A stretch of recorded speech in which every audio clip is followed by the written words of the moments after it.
How do I get enlightened? What is enlightenment, by the way? We want to know how do I get where if we are talking about getting enlightenment. Enlightenment has been used in different ways. The main understanding of enlightenment would be through actually the root word in enlightenment, which is light. Light dispels, removes darkness. So if you can act and think with light around you, you are better off than acting and thinking and planning without any light, which means in darkness. So what would be that light and that darkness? Darkness is ignorance. Ignorance of the variables, the things that influence your potential ability to achieve what you want. In the simplest form, if you're sitting in the room, you want to move from one place to the other, and you have darkness. How can you move in a safe way, in a good way? You might have obstacles on the way. If it is dark, you don't see them. You might fall, have an accident, and never achieve that simple task of walking across the room. So you need light in order to achieve the simple task. When we act in our life, when we make decisions, when we want to achieve great things or whatever desires we have and want to fulfillment, to reach fulfillment and fulfill those desires, then we need knowledge of what it takes to achieve those goals, what it takes to reach that particular aspect or part or goal in our life. And the more we know, the better we are equipped to reach our goal and be successful in our achievement, be it in relationships, friendships, family life, vocation, deciding about what to do in the next year or where to go to college or how to fulfill our life and be happy or how to be spiritually fulfilled, achieve the goal of what life is, and what is the goal of life anyway, where are we going? All of these are questions that come to us, and the more we know about what we can call the truth about things, the reality of things, the variables that influence our actions, the more we are enlightened, the more we are in light, and the less we are in darkness. The term enlightenment has been used in the Western world a lot, and it has two aspects, in fact, and I will address these two aspects. Let's first divide them into two parts: outer knowledge, outer enlightenment, and inner knowledge or inner enlightenment. In the 17th century, 18th century, after long histories and many events in Europe and in general in the West, came an age which was called the Age of Enlightenment. And this age actually started with scientific understanding and scientific discoveries. Descartes, Newton, and philosophers who started to understand that actually nature works based on laws. There are laws. Things are not happening in a haphazardous way.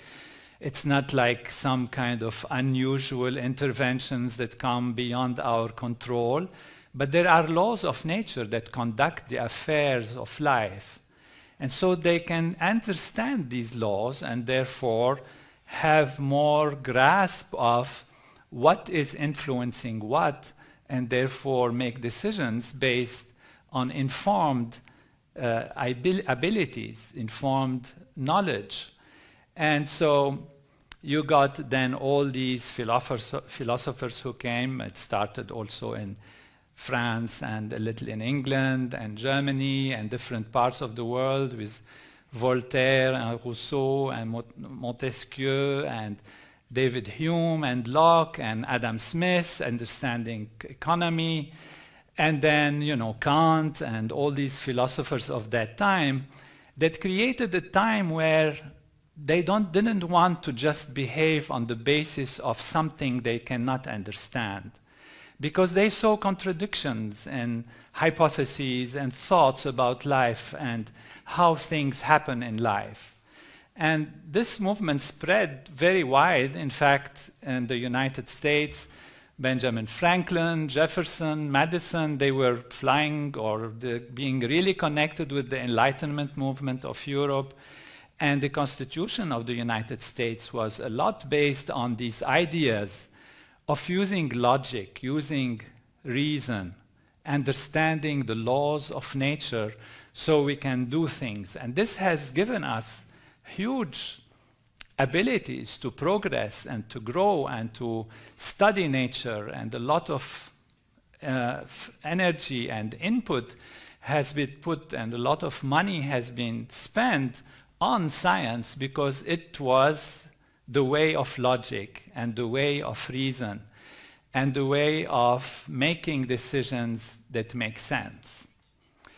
Now, after a while, this didn't make people necessarily very happy.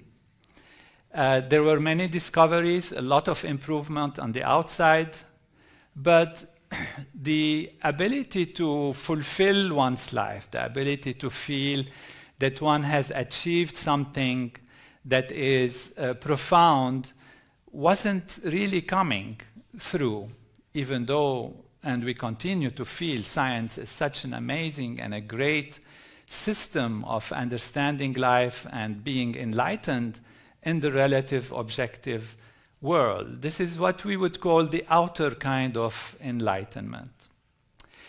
Now, after that, many kind of movements came, Romanticism and all of that, going back to nature, etc.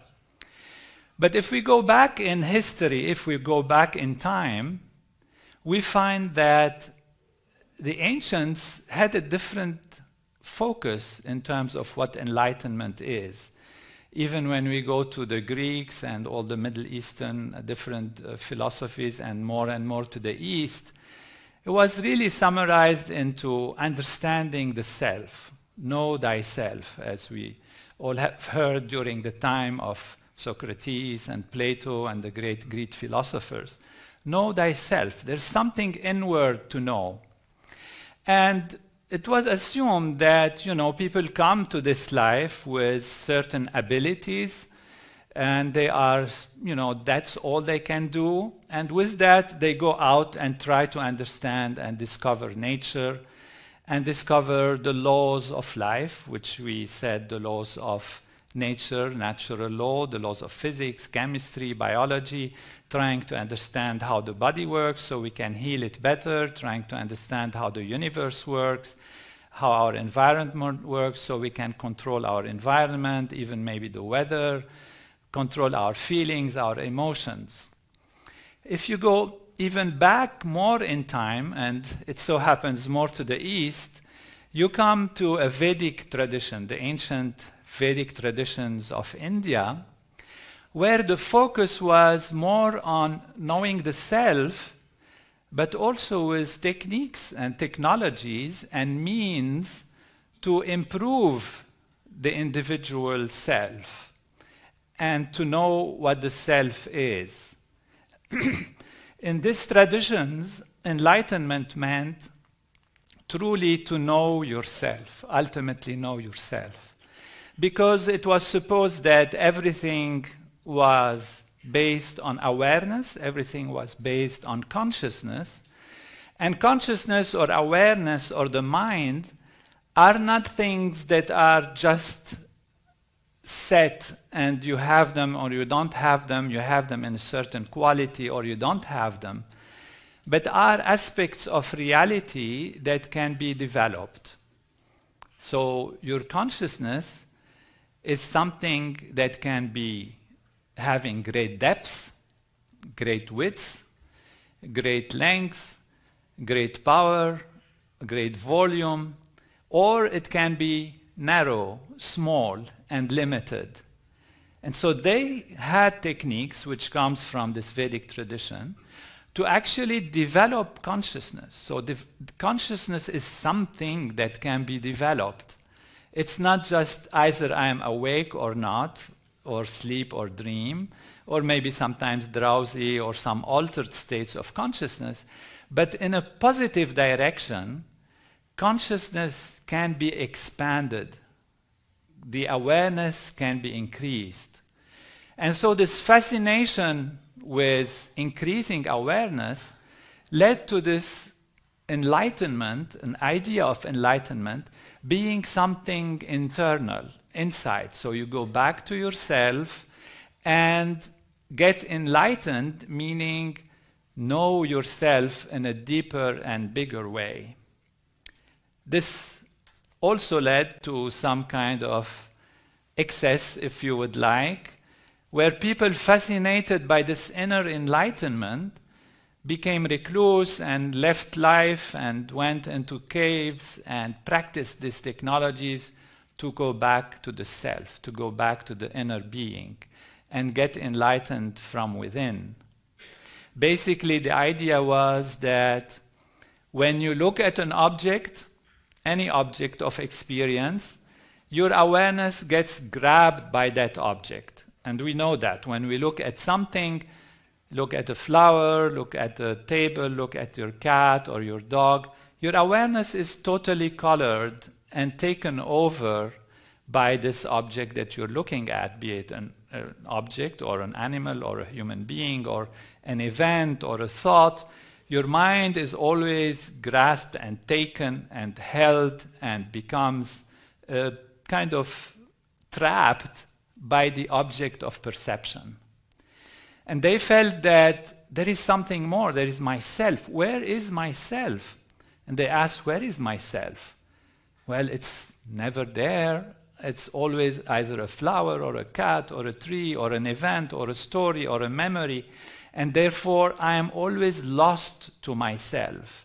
The object of perception grab my awareness, and my awareness is lost, constantly lost. So how do I know myself?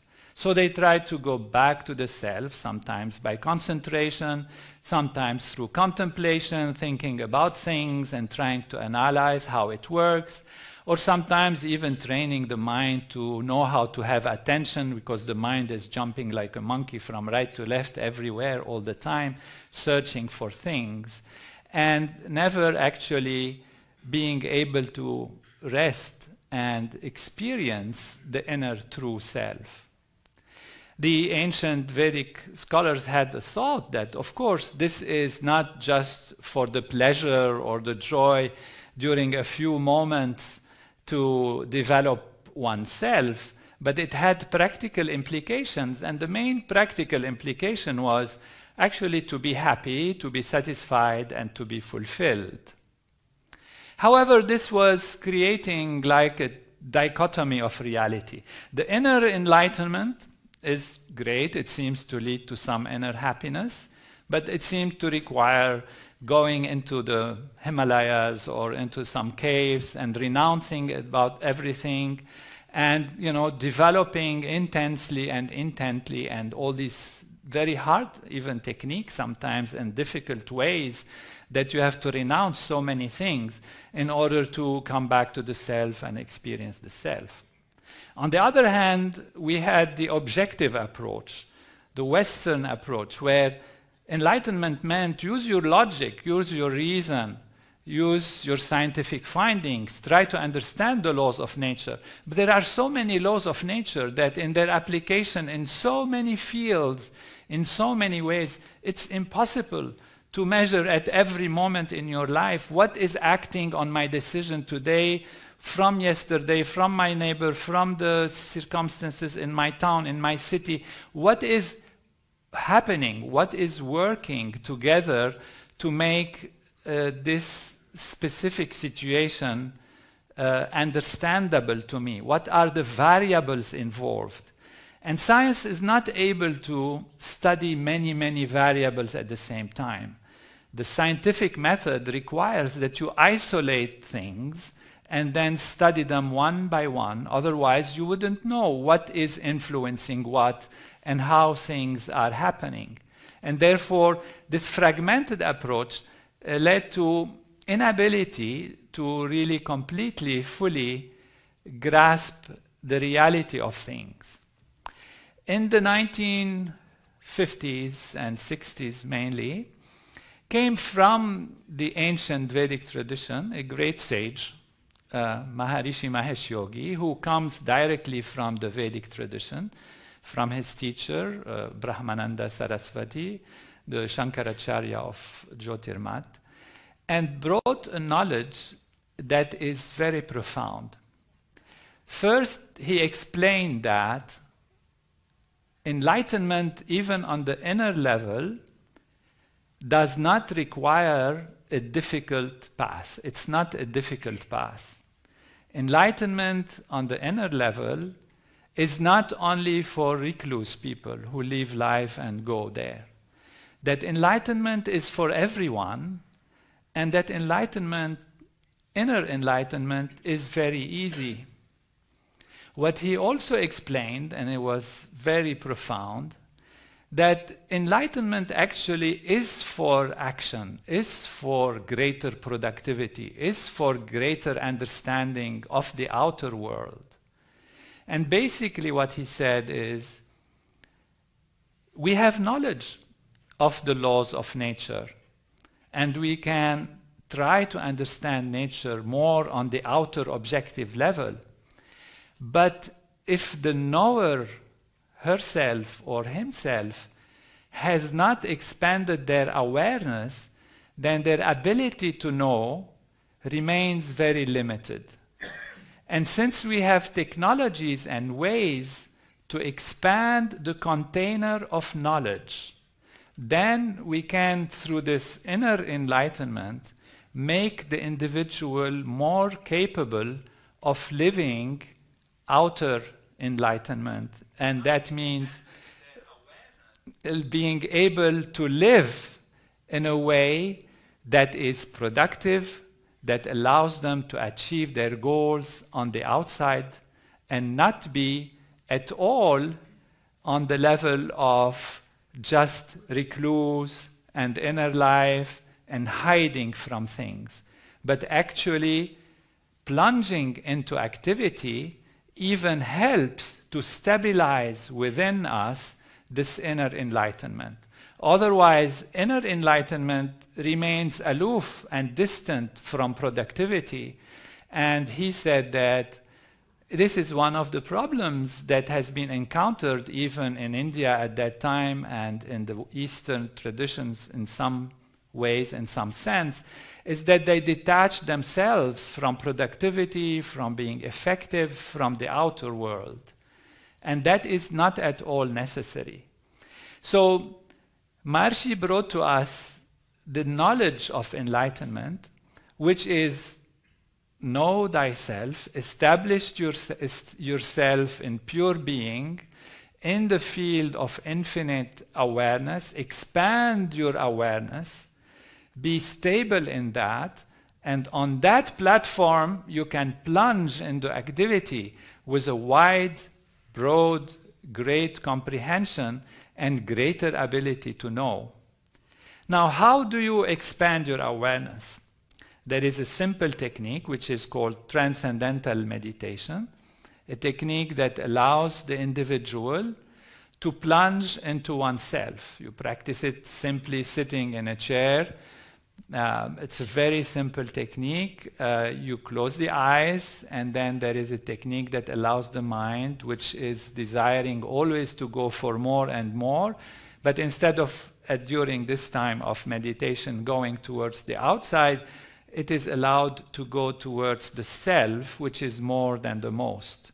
And the Vedic tradition had that understanding that the entire universe is made out of a field of consciousness, which is called pure being, pure consciousness, pure awareness, and it is that field which manifests into all the different aspects of creation and all the surface aspects of reality. It is very interesting that even the outer approach, the modern scientific approach, delving into the essence of things and the reality of things, found that everything is made out of molecules or atoms. The atoms are made out of more elementary particles. The elementary particles are quanta of energy or vibrations or reverberations in fields, and that there are different fields, but these fields gradually come together to become one field. Ultimately, the unified field of all the laws of nature is where modern science and physics is pointing to the initial reality, the singularity from which multiplicity comes. And that is exactly the same as the Vedic tradition. So it was a joy for Maharishi to say that the ultimate objective approach, which is the study of nature and reducing things, the reductionist approach to reduce things into their elementary particles, their elementary energy, their elementary fields, and ultimately the unified field, has come to the same conclusion as the ultimate subjective approach, which is the inward stroke going towards the self and finding that everything comes from my inner being, from my inner self. And so here is West and East joined together and shake hands in enlightenment. Now, how do I get it? What to do for it? It's very, very simple. Through the practice of transcendental meditation, the mind settles down. Now, what is preventing me from being enlightened today? What is making my consciousness narrow? What is not allowing me to live life in fullness and happiness? We call it stress. Stress here is used as a general term. It sits on your nervous system, it sits on your physiology, and it becomes like a filter and the dirt or whatever it is that prevents the sunshine of enlightenment, that prevents the light of pure being, the light of pure consciousness from shining in its total reality. It's like you have a glass of water and you add into it different colors and different dirt and you mix them like this, and then the light that shines through this glass will be not so clear, will not be so bright. It will be a reflection based on the stresses, we call them, which are these different dust particles or dirt particles that are in the glass. Now, these are what are preventing our nervous system from living its full potential. And when the mind settles down, because it is the nature of the mind to go towards greater happiness, and because the inner self is more than anything, it's more than the most, it's the unified field of natural law, during transcendental meditation, the mind dives towards that reality, and by experiencing deeper and deeper level of ourself, we are getting more and more enlightened. We are establishing ourselves in what we call self-realization. We are realizing ourselves more and more. And we reach another level of what enlightenment is, and the definition of enlightenment. We reach freedom. In the ancient Vedic tradition, it's called moksha, liberation. Liberation from what? We used to be bound by the object of perception. We used to be a slave of the things we see. We lose our whole inner infinite pure being for little objects of observation, for little worries, for little things we want. We lose all of that for small things. Liberation means to be free from the objects of perception, from the outer values, and experience the unbounded inner freedom of the self. That is self-realization. That is enlightenment. But this enlightenment does not make us lethargic, does not make us unable to act. And scientific research has shown that those who practice transcendental meditation have better behavior, greater achievement, better grades at school for the children, and improvement in all areas of life, including improvement in the human physiology. Because the progress towards enlightenment requires the removal of this dust and dirt that we talked about, that we have called stress. And since the body by its nature rejects foreign material, like if you prick your finger with some thorn, the body creates a reaction and it removes it because it's foreign to you. But you have to give it a chance to do it. If you're tired and stressed and the body is exhausted, the healing will be slower and will not happen as well.